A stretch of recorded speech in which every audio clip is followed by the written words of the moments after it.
So there are big churches and old churches. बहुत सारे बड़ी कलीसियाएं हैं, पुरानी कलीसियाएं हैं, who have attractive Sunday services, good space to meet, great musicians, great sound system, great food. इन सारी कलीसियाओं के पास मिलने के लिए अच्छा जगह है, अच्छे संगीतकार है, अच्छा साउंड सिस्टम है, अच्छा खाना भी देते हैं. But there are quarrels among the people who come there. लेकिन वहां पर आने वाले लोगों के बीच में झगड़े हो रहे हैं.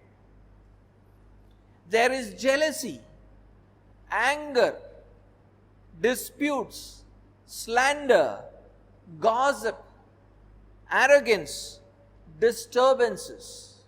उनके बीच में ढा, क्रोध, विरोध, ईर्ष्या, चुगली, अभिमान और बखेड़े हैं.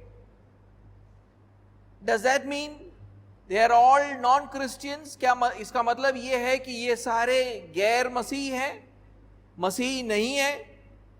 Not necessarily. ये जरूरी नहीं है. Very often there is one important component missing in these churches. अक्सर इन कलीसियाओं में एक प्रमुख चीज की घटी है. What is that? वो क्या है? Speaking the truth. सत्य को बोलना. The truth is not being spoken. सत्य को बोला नहीं जा रहा है. Their sermons are not focused on Jesus and the gospel.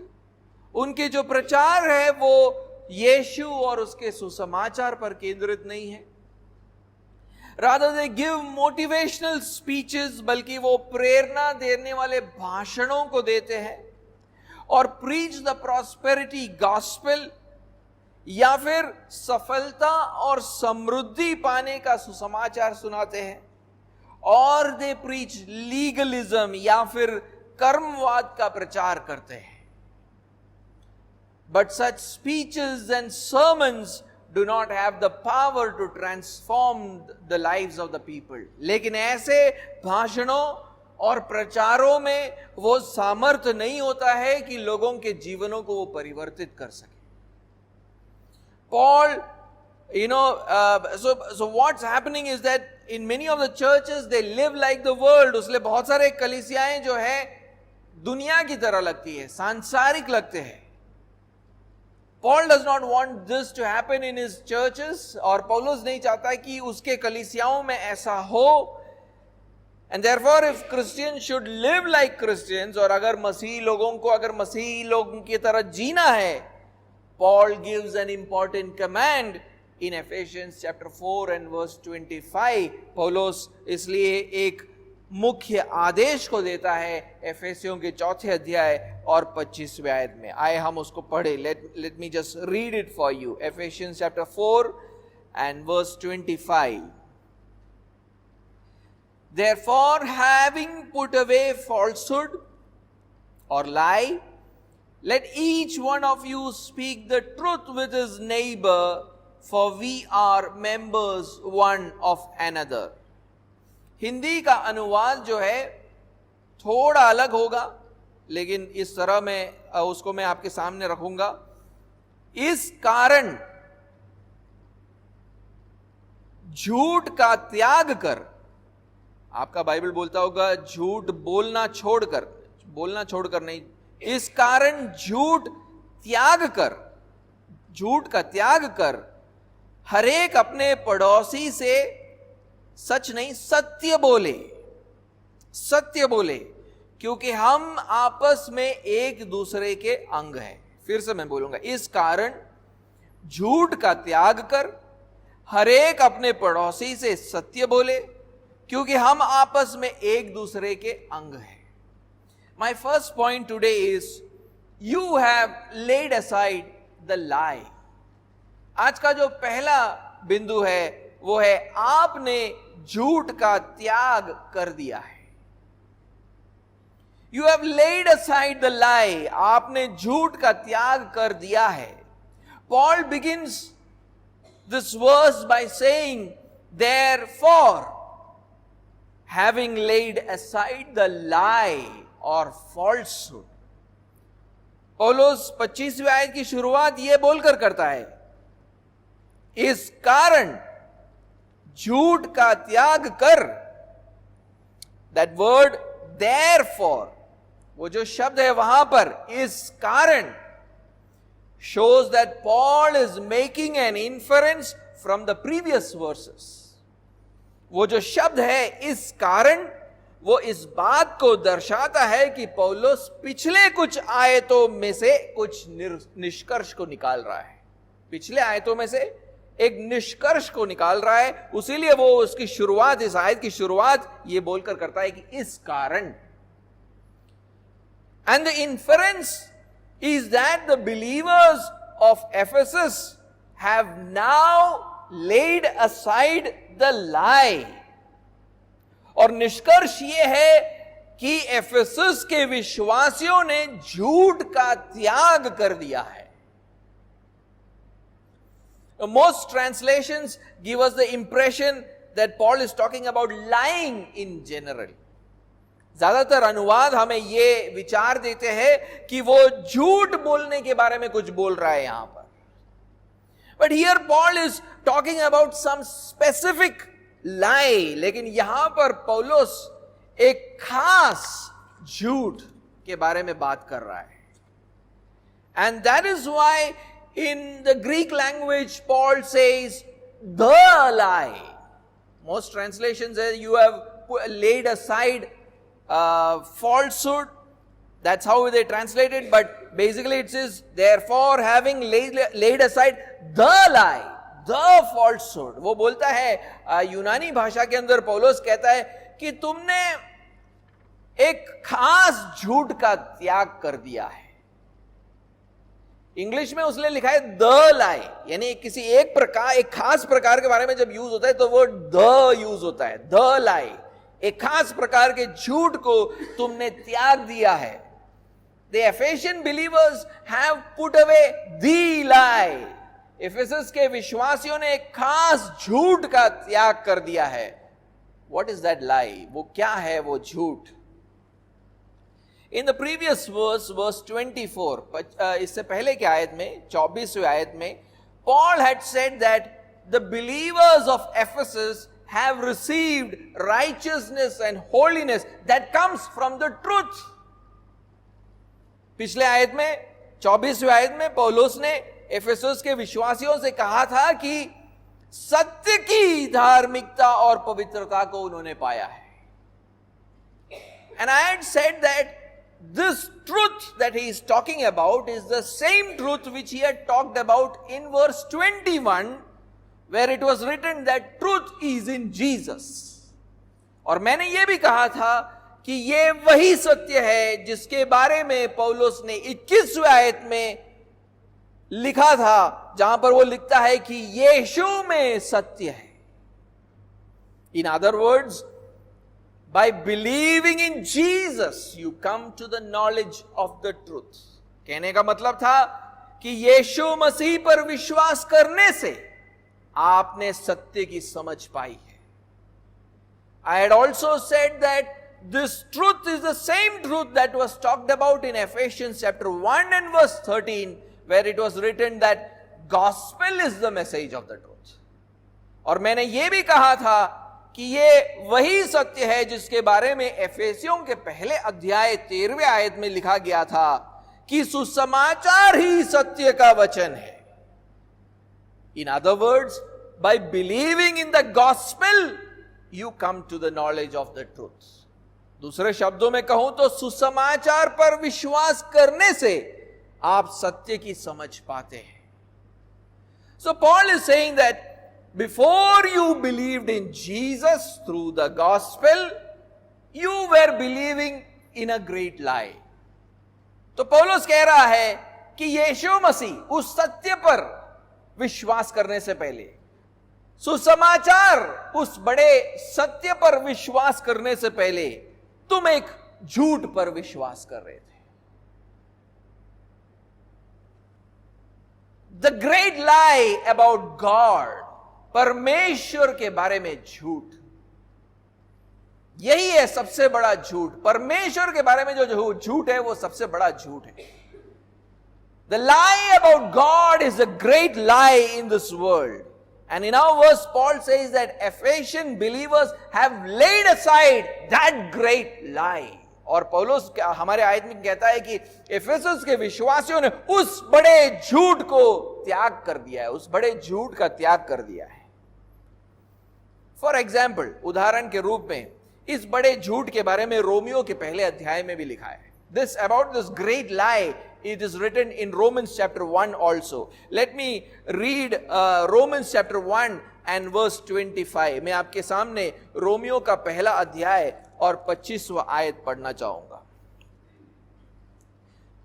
Romans chapter 1 verse 25. Because they exchange the truth about God for a lie, it is written a lie, and worshipped and served the creature rather than the creator who is blessed forever. Amen. क्योंकि उन्होंने परमेश्वर की सच्चाई को, इसका अनुवाद मैं इस तरह करूंगा, उन्होंने झूठ के साथ परमेश्वर के सत्य का सौदा किया और वे सृष्टि के बनाने वाले को छोड़कर उसकी बनाई सृष्टि की उपासना सेवा करने लगे. परमेश्वर धन्य है. आमीन. If you see the original Greek, it says they exchanged the truth of God for the lie. It's here, it is translated as a lie. It's not a lie, it's the lie. They exchanged the truth of God for the lie. उन्होंने एक खास झूठ के साथ परमेश्वर के सत्य का सौदा कर दिया. यानी परमेश्वर का सत्य उनको नहीं चाहिए था, उन्होंने उसके बदले एक बड़े झूठ को स्वीकार लिया है. एंड व्हाट वाज द लाई? और वो झूठ क्या था? That they could worship the creation instead of the creator. कि वो सृष्टिकर्ता के बदले सृष्टि की ही उपासना कर सकते हैं. The sun, the moon, the stars, the mountains, the rivers, the birds, animals, कि वो सूरज और चांद और सितारे, पहाड़, नदियां, पक्षी और पशुओं की उपासना कर सकते हैं.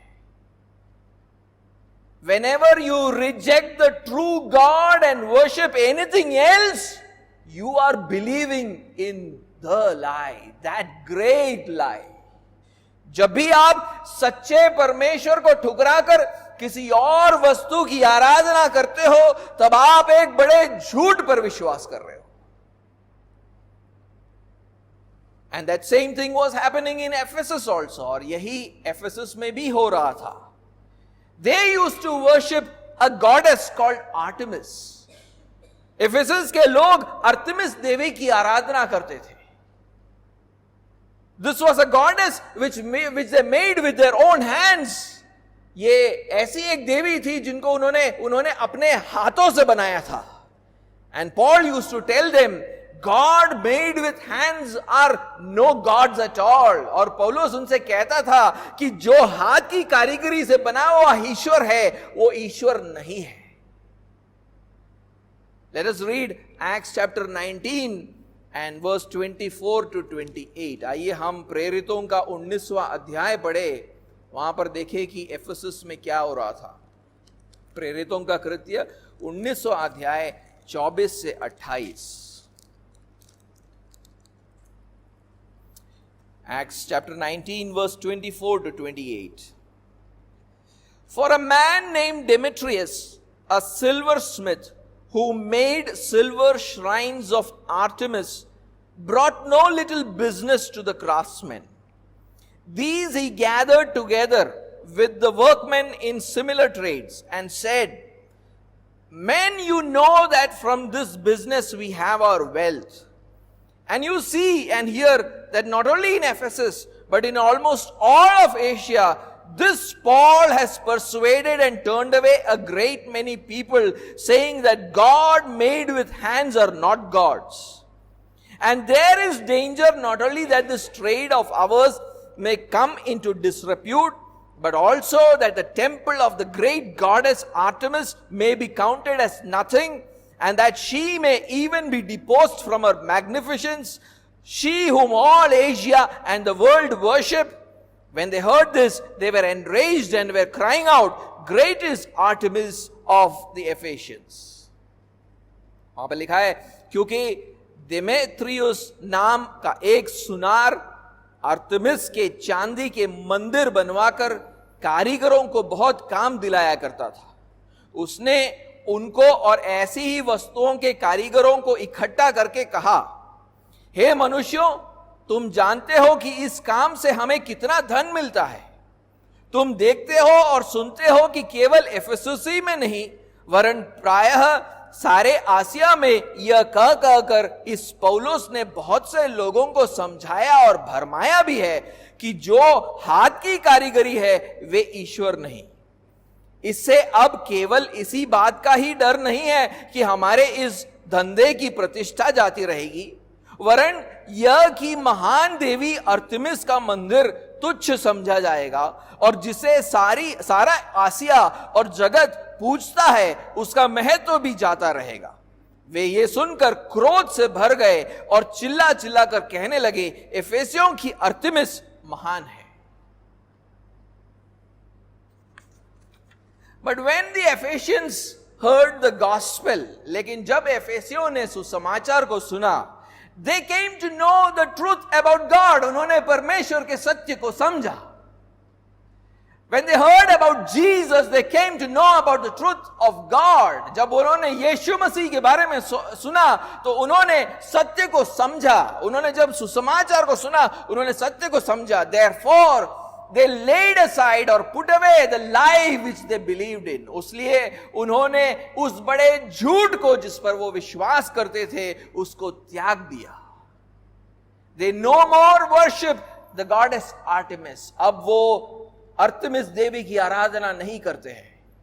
They no more worship gods made with human hands. अब हाथ की कारीगरी से बने हुए ईश्वरों की आराधना नहीं करते थे। Laying aside the lie and knowing the truth are two sides of the same coin. झूठ को त्यागना और सत्य को समझना दोनों एक ही सिक्के के दो भाग हैं। They represent repentance and faith. वो पश्चाताप और विश्वास को दर्शाते हैं। In repentance, you are turning away from every God that you trusted in. पश्चाताप करते समय आप उन सब ईश्वरों से मुंह मोड़ते हो जिस पर आप पहले विश्वास करते थे। You turn away from the lie that you believed in. जो झूठ पर आप विश्वास करते थे आप उससे मुंह मोड़ लेते हो। And in faith you turn to Jesus alone. और विश्वास करते समय आप यीशु की तरफ अपने मुंह को मोड़ते हो। You turn to the truth. उस सत्य की तरफ आप अपने मुंह को मोड़ते हो। It is not possible to believe in other gods and to also believe in Jesus. ये मुमकिन नहीं है कि आप दूसरे ईश्वरों की विश्वास करो और यीशु पर भी विश्वास करो। ये दोनों बातें एक साथ नहीं ले जा सकते हो आप। That would be like believing in the lie and the truth at the same time. वो तो ऐसा हो जाएगा कि आप झूठ और सत्य दोनों पर एक साथ विश्वास कर रहे हो। In India, most people are polytheistic. Bharat देश में ज्यादातर लोग बहुदेववादी हैं। बहुत से देवी देवताओं को मानते हैं। They believe in multiple gods and goddesses. But the truth is that there is only one God who exists in three persons. लेकिन सत्य तो यह है कि परमेश्वर सिर्फ एक है जो तीन व्यक्तित्व में है, पिता, पुत्र और पवित्र आत्मा। लेकिन परमेश्वर एक है। Father, Son and Holy Spirit, God is one. The Son took on a human form to save sinners from God's judgment. पुत्र ने एक मानवीय रूप अपनाया ताकि पापियों को परमेश्वर के न्याय से बचा सके. On the cross, he endured the wrath of God on behalf of sinners. क्रूस के ऊपर उन्होंने पापियों के लिए परमेश्वर के क्रोध को सहा. But on the third day, God raised him from the dead. लेकिन तीसरे दिन पर परमेश्वर ने उसको मृत्यु से जिलाया, vindicating his work on the cross. क्रूस पर किए गए उसके कार्य को सही ठहराया. Because of what Jesus did, यीशु के बलिदान के कारण, God raised sinners from their condition of spiritual death. परमेश्वर पापियों को उनके मृत आत्मिक अवस्था से जिलाता है. When they were spiritually dead, they used to believe in the lie. जब वो आत्मिक रीति से मरे हुए थे, तब वो झूठ के ऊपर विश्वास करते थे. When they were, they lived in a deception. वो एक भ्रम में जीते थे. But when God raised them from their spiritual death, they were able to believe in the truth. लेकिन जब परमेश्वर ने उनको उनकी आत्मिक मृत्यु की अवस्था से जिलाया, तो वो सत्य पर विश्वास करने लगे. They came to know the truth, that there is salvation is in no other name but in the name of Jesus. उन्होंने इस सत्य को समझा कि यीशु के अलावा किसी और नाम में उद्धार नहीं है. That he died and was buried and resurrected for our salvation. कि वो हमारे उद्धार के लिए मरा, गाड़ा गया और जी उठा. But those who believe in this truth have also given up the lie. लेकिन जिन लोगों ने इस सत्य पर विश्वास किया है, उन्होंने झूठ को त्याग दिया है. They cannot worship other gods. अब वो किसी और ईश्वर की आराधना नहीं कर सकते हैं. That is why Paul tells the believers of Ephesus, you have laid aside the lie. उसीलिए पौलुस एफेसस के विश्वासियों से कहता है, तुमने अपने झूठ को त्याग दिया है. तुम अपने झूठ को त्याग कर अब क्या करना है तुमको, अब वो बताएगा. Now what to do? Paul will tell that. So the next point is speak truth with your neighbor. अगला जो बिंदु है, वो पौलुस जो हमें बताता है वो ये है कि अब अपने पड़ोसी से सत्य बोलो. अपने पड़ोसी से सत्य बोलो. After this, Paul tells the believers of Ephesus that let each one of you speak truth with his neighbor.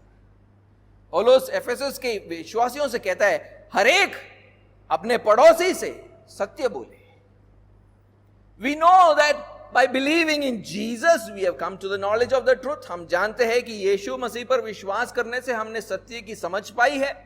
We know that believing in the gospel, we have come to the knowledge of the truth. हमने ये समझा है कि सुसमाचार पर विश्वास करने से हमने सत्य को समझा है. And now Paul says that each one of us must continue to speak the truth with our neighbor. और पौलुस अब बोल रहा है, हम में से हर एक को अपने पड़ोसी से लगातार सत्य को बोलना है. In other words, we must continue to speak about Jesus with our neighbor. दूसरे शब्दों में कहूं तो हमें लगातार अपने पड़ोसी से यीशु के बारे में बताना है, बोलना है. We must continue to speak about the gospel with our neighbor. हमें लगातार अपने पड़ोसी के साथ सुसमाचार के बारे में बोलना है. That word which is translated there as neighbor, वहां पर जो शब्द का अनुवाद हुआ है पड़ोसी, it's actually the word one another. असल में वो जो शब्द है वो है एक दूसरे के साथ, उसको पड़ोसी करके लिखा गया है. एक दूसरे के साथ यानी पड़ोसी.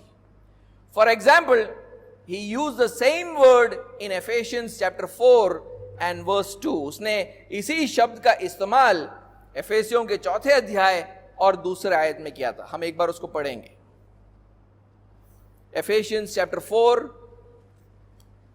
and verse 2.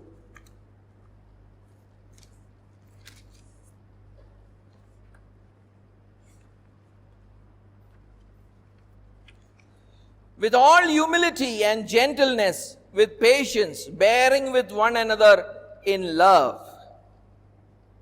It's tolerating with one another in love. अर्थात सारी दीनता और नम्रता सहित और धीरज धरकर प्रेम से एक दूसरे की सह लो. Here he is talking about unity of the church should be preserved. वो बोल रहा है कि यहां पर कि कलीसिया की एकता को बनाए रखने के लिए हमें यत्न करना है. That we should preserve the unity of the church by showing tolerance for one another in love. कि हमें कलीसिया की एकता को बनाए रखने के लिए एक दूसरे को सहना है प्रेम में. That word one another there is actually translated as neighbor in our verse. वहां पर जो शब्द इस्तेमाल किया है एक दूसरे के साथ, वो वही शब्द है जिसको पड़ोसी कर कर हमारे आयत में लिखा गया है. So Paul is talking about fellow Christians in the context of the church. तो पौलुस जो है कलीसिया के संदर्भ में मसीहों के बारे में बात कर रहा है. In our verse also he is saying that in the church Christians should speak about Jesus and the gospel with one another. हमारे आयत में भी पौलुस कह रहा है कि कलीसिया में मसीहों को एक दूसरे के साथ लगातार यीशु मसीह और सुसमाचार की बातें करनी चाहिए. And then he gives the reason for doing so. और फिर वो कारण भी देता है कि क्यों हमें ऐसा करना चाहिए. He says, for we are members of one another. वो कहता है क्योंकि हम आपस में एक दूसरे के अंग हैं. What is Paul trying to say here? पौलुस यहां पर क्या कहना चाह रहा है? We must remember, Paul is trying to teach us how we should be as a new person in Christ. हमें ये याद रखने की जरूरत है कि पौलुस हमें ये सिखा रहा है कि हम क्योंकि मसीह यीशु में नए मनुष्यत्व है तो हमें कैसे उस नए मनुष्यत्व को पहन लेना है. How we should live like this new person who is in Christ Jesus. इस नए मनुष्यत्व की तरह जो मसीह यीशु में है उसके तरह जीना कैसा है. The new person is a member of the body of Christ. ये जो नया मनुष्यत्व है वो मसीह के देह का अंग है. And therefore his goal is to become like Jesus Christ. और उसीलिए उसका उद्देश्य भी ये होना चाहिए कि वो यीशु मसीह की तरह बनता जाए. That is Paul's understanding. ये पौलुस की समझ है. नया मनुष्य तो हम है, we are a new person, लेकिन अभी हमें यीशु मसीह की तरह बनना है क्योंकि हम उसके शरीर के अंग हैं. We are already a new person, but we are also a part of the body of Christ, and therefore we as individual members should grow up and become like Christ. Let us read what he says in Romans chapter 12 and verse 5. एक बार पढ़े कि वो Romeo के 12वें अध्याय और उसके 5वें आयत में क्या कहता है. रोमियो का 12वां अध्याय 5वां आयत. Romans 12 verse 5. रोमियो का 12वां अध्याय 5वां आयत. So we, though many, are one body in Christ and individually members of one another. वैसे ही हम जो बहुत है मसीह में एक देह होकर आपस में एक दूसरे के अंग है.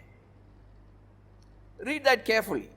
So we, though many, are one in Christ and individually members one of another.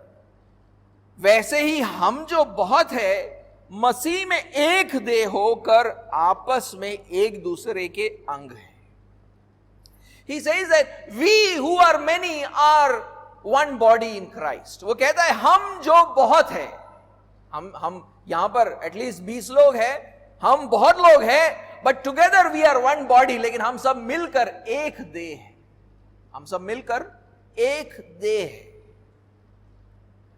Then Paul says that individually we are members of one another. और पौलुस ये भी कहता है कि आपस में हम एक दूसरे के अंग हैं, आपस में एक दूसरे के अंग हैं. That means that each Christian is a member of the body. इसका मतलब यह है कि हर मसीही देह का अंग है, and therefore we are each other's members. और इसलिए हम आपस में एक दूसरे के अंग हैं. Someone is the eye, someone is a hand, someone is a head, someone is a feet, and we all need each other. हम में से कोई आंख है, कोई हाथ है, कोई सिर है, कोई पांव है, और हम सबको एक दूसरे की जरूरत है. हम सब एक दूसरे के अंग हैं. Let's read 1 Corinthians and chapter 12. आइए हम पहले कुरिन्थियों के 12वें अध्याय और उसके 14वें आयत से 21वें आयत को पढ़े. 1 Corinthians chapter 12 and verse 14 to 21.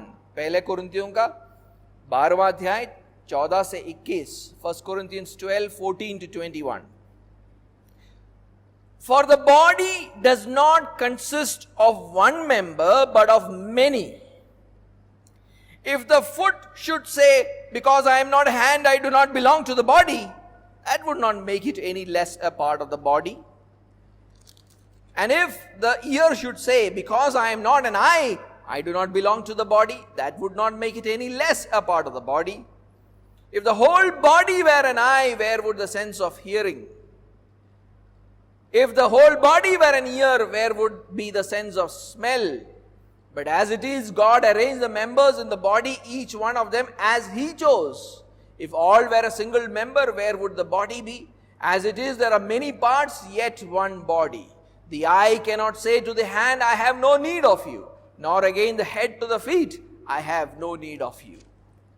इसलिए कि देह में एक ही अंग नहीं परंतु बहुत से है. यदि पांव कहे मैं हाथ नहीं इसलिए देह का नहीं, तो क्या वह इस कारण देह का नहीं?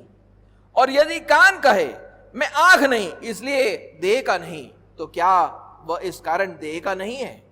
यदि सारी देह आंख ही होती तो सुनना कहां होता? यदि सारी देह कान ही होती तो सूंघना कहां होता? परंतु सचमुच परमेश्वर ने अंगों को अपनी इच्छा के अनुसार एक एक करके देह में रखा है.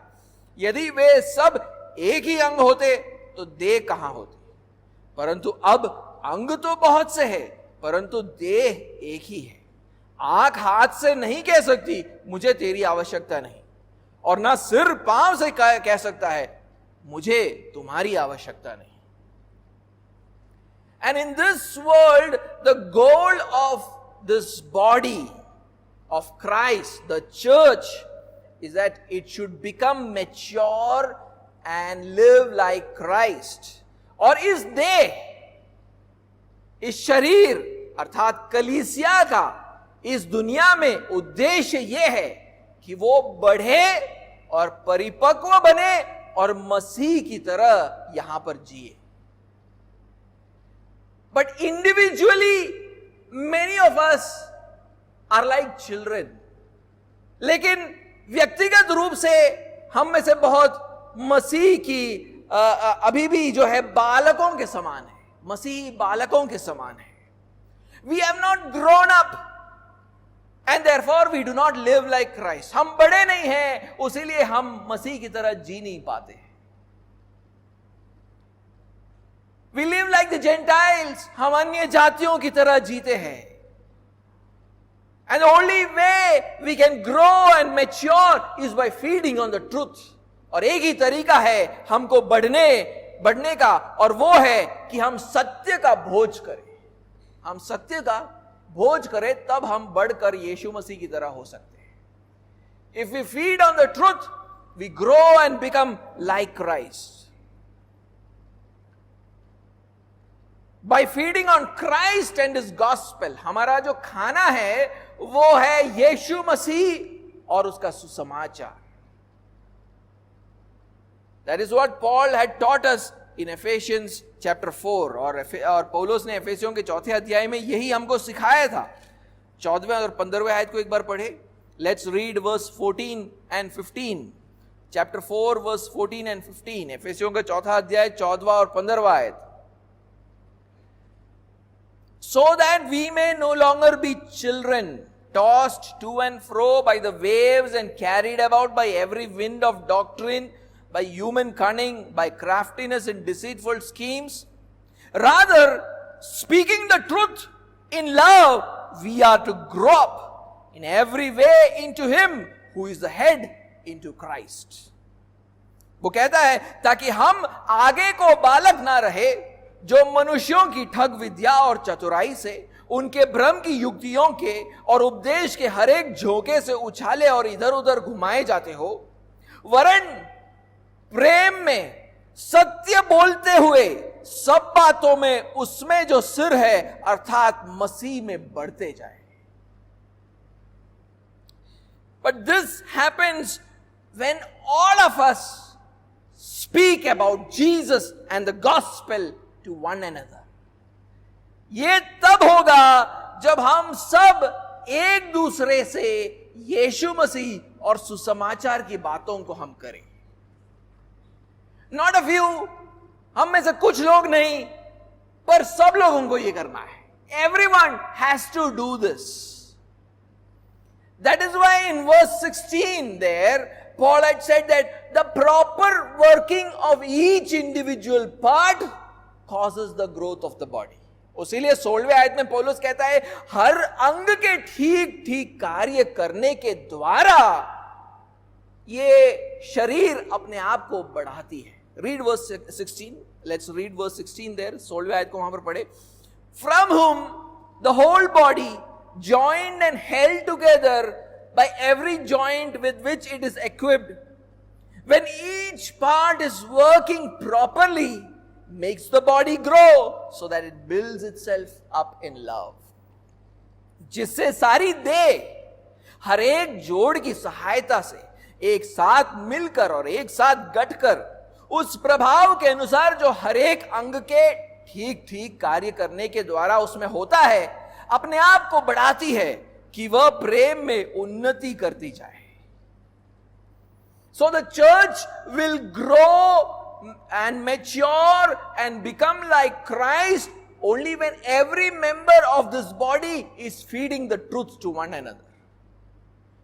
तो कलीसिया बढ़ेगी, परिपक्व बनेगी और मसीह की तरह बन जाएगी जब हर देह का हर एक अंग एक दूसरे से सत्य को बोले.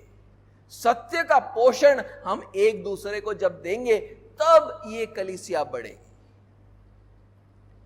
That is why Paul tells the Christians in our verse, you should speak the truth with one another.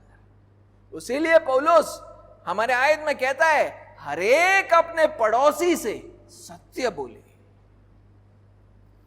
Jesus Christ did this consistently for his church, for the members of his body.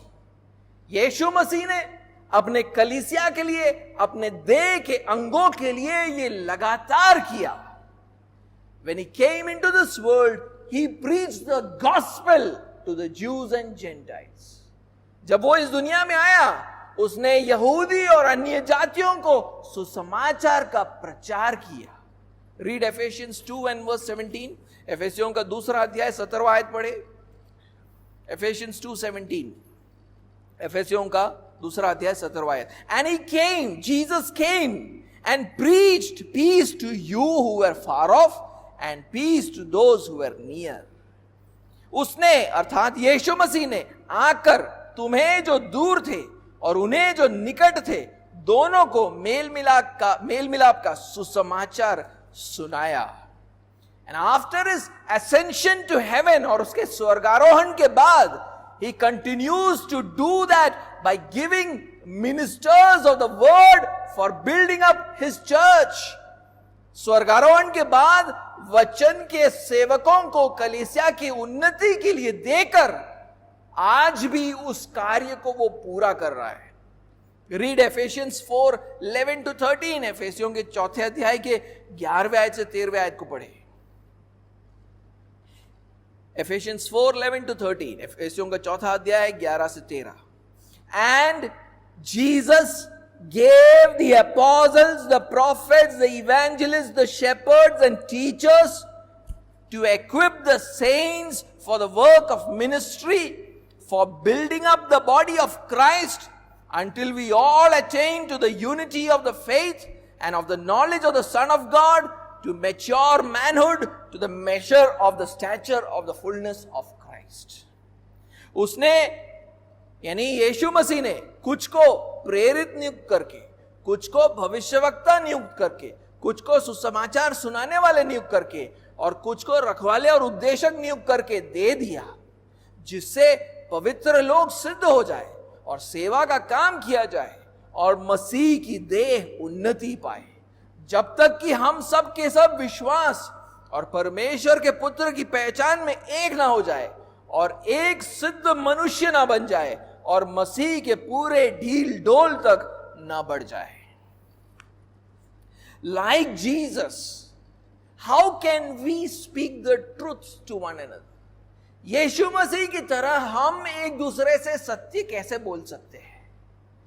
How can we consistently speak Jesus and the gospel to one another?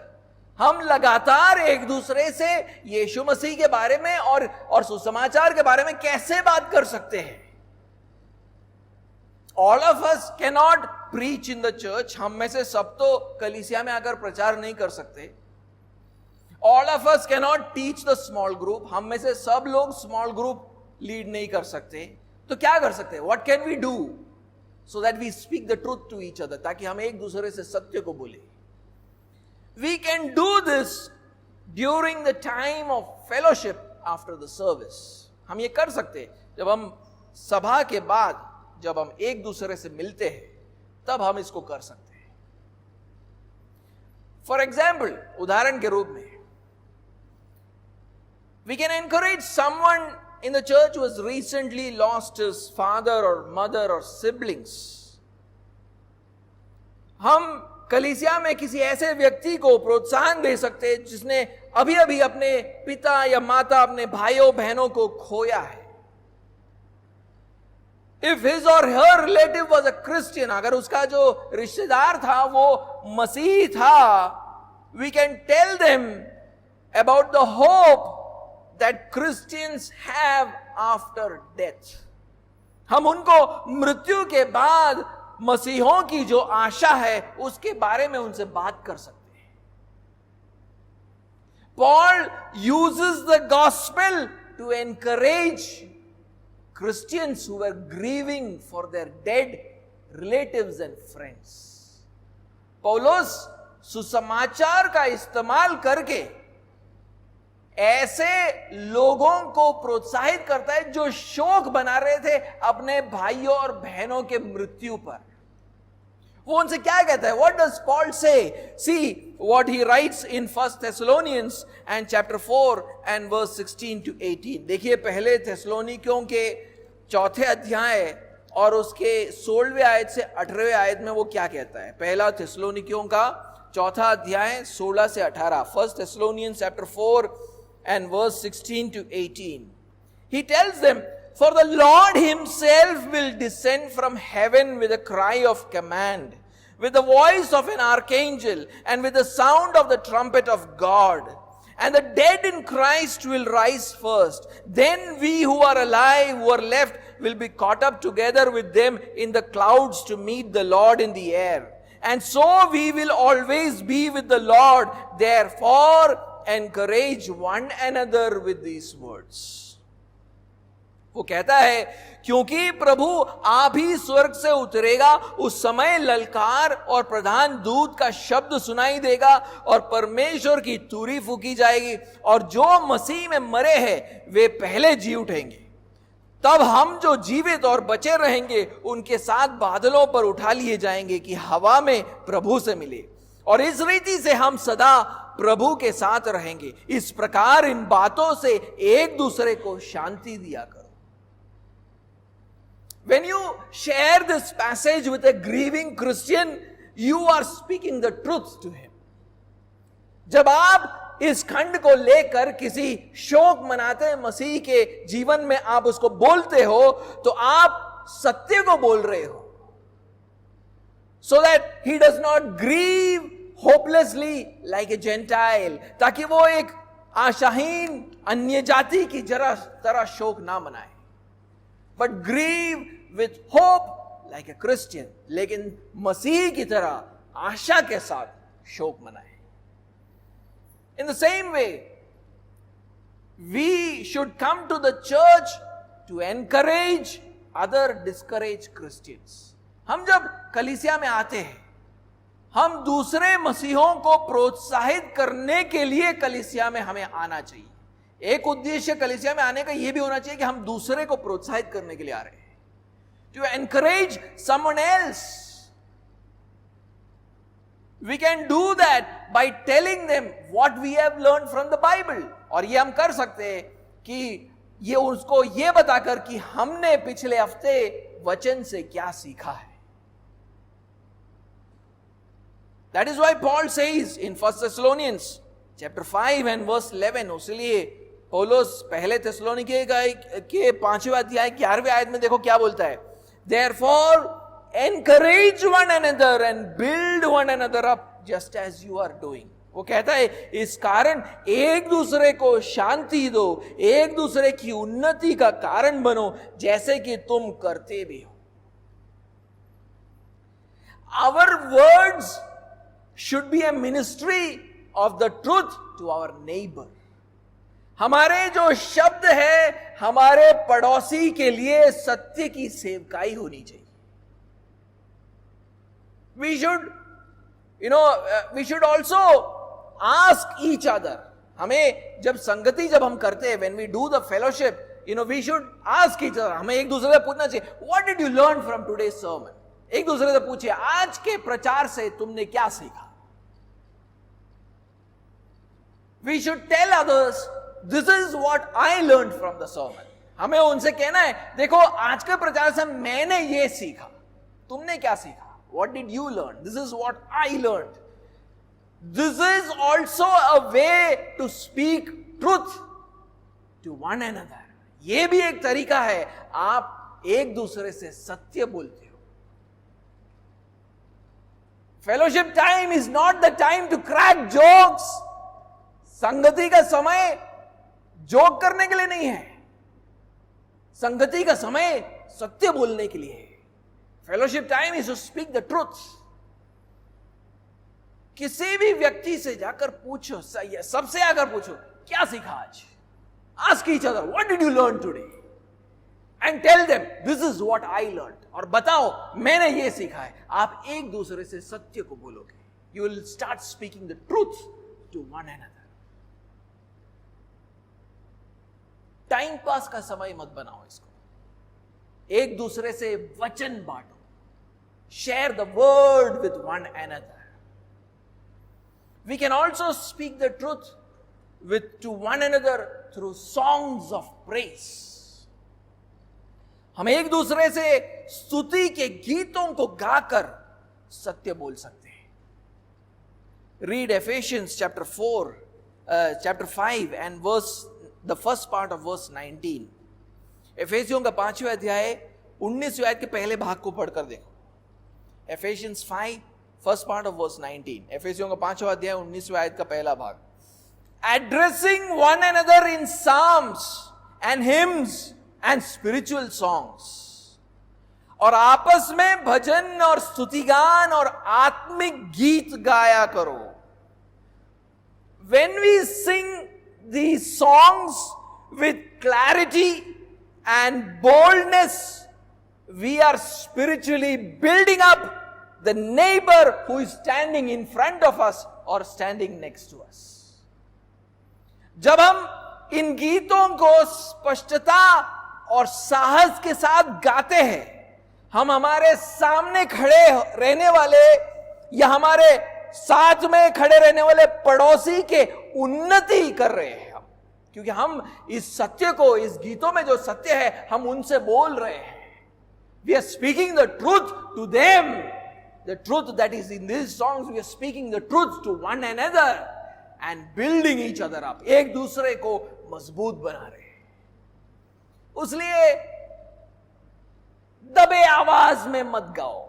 That's why don't sing in a way that nobody can listen. स्पष्टता के साथ गाओ. Sing with clarity so that your words reach your neighbor's ears. ताकि आपके जो शब्द है वो आपके पड़ोसी के कानों में गूंजे. Your discouraged, grieving, sick neighbor needs to listen to these words of encouragement, comfort and hope.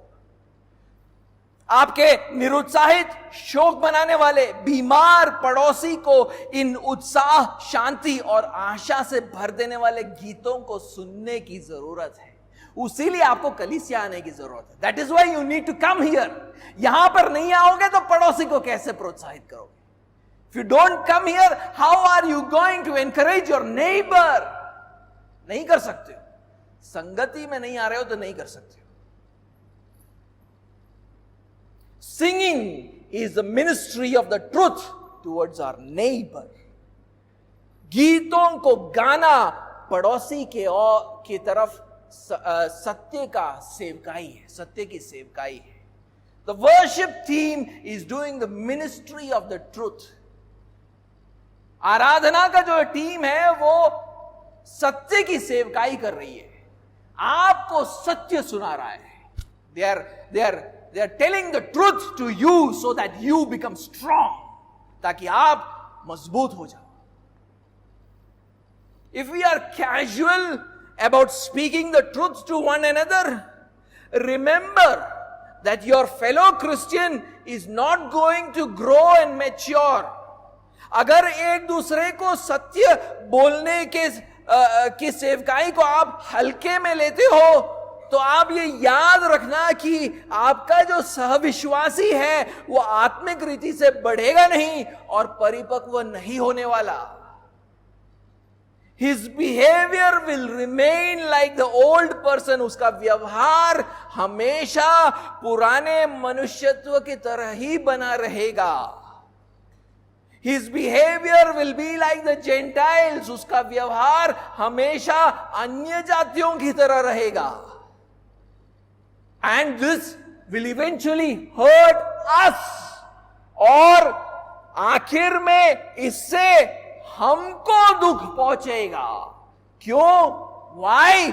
Because Paul says we are members of one another. क्योंकि पौलुस बोलता है हम आपस में एक दूसरे के अंग हैं.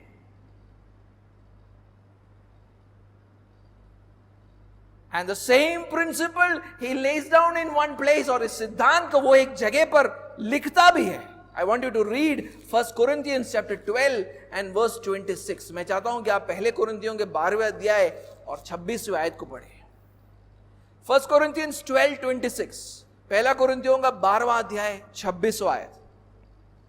If one member suffers, all suffer together. If one member is honored, all rejoice together. इसलिए यदि एक अंग दुख पाता है तो सब अंग उसके साथ दुख पाते हैं. और यदि एक अंग की बड़ाई होती है तो उसके साथ सब अंग आनंद मनाते हैं. When one member suffers, every member of the body suffers. एक अंग दुख पाता है तो हरेक अंग दुख पाते हैं.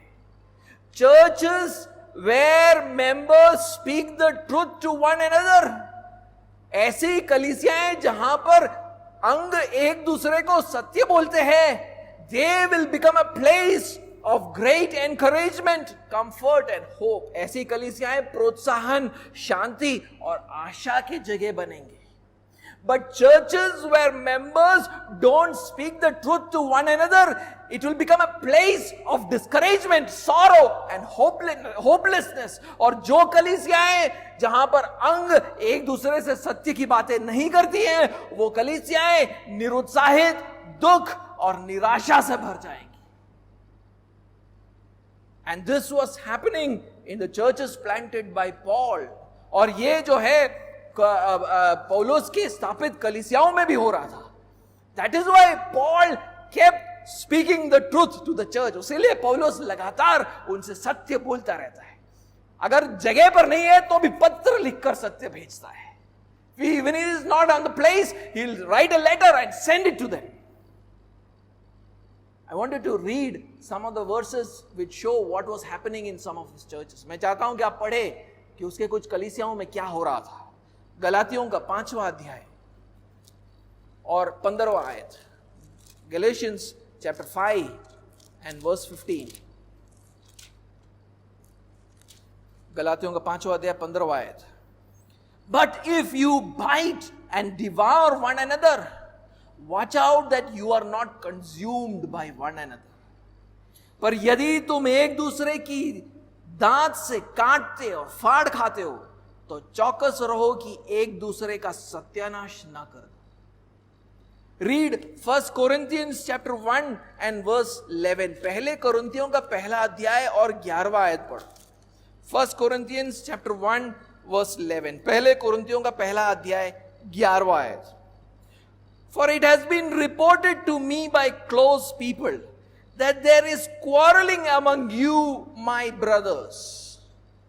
वो लिखता है क्योंकि है मेरे भाइयों, क्लोए के घराने के लोगों ने मुझे तुम्हारे विषय में बताया है कि तुम में झगड़े हो रहे हैं. Read 2 Corinthians chapter 12 and verse 20. दूसरे कोरिन्थियों का 12वां अध्याय और 20वें आयत को पढ़ो.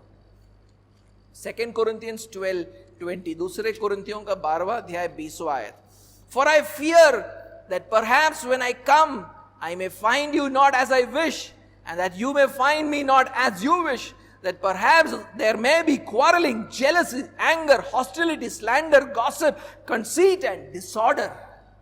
क्योंकि मुझे डर है कहीं ऐसा ना हो कि मैं आकर जैसा चाहता हूं वैसे तुम्हें ना पाऊं, और मुझे भी जैसा तुम नहीं चाहते हो वैसा ही पाओ, और तुम में झगड़ा, ढा, क्रोध, विरोध, ईर्ष्या, चुगली, अभिमान और बखेड़े हो.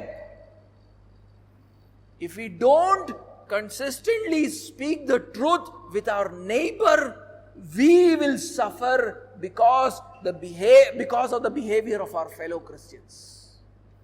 अगर लगातार हम अपने पड़ोसी से सत्य नहीं बोलेंगे, हम अपने सहविश्वासियों के व्यवहार के कारण दुख पाएंगे.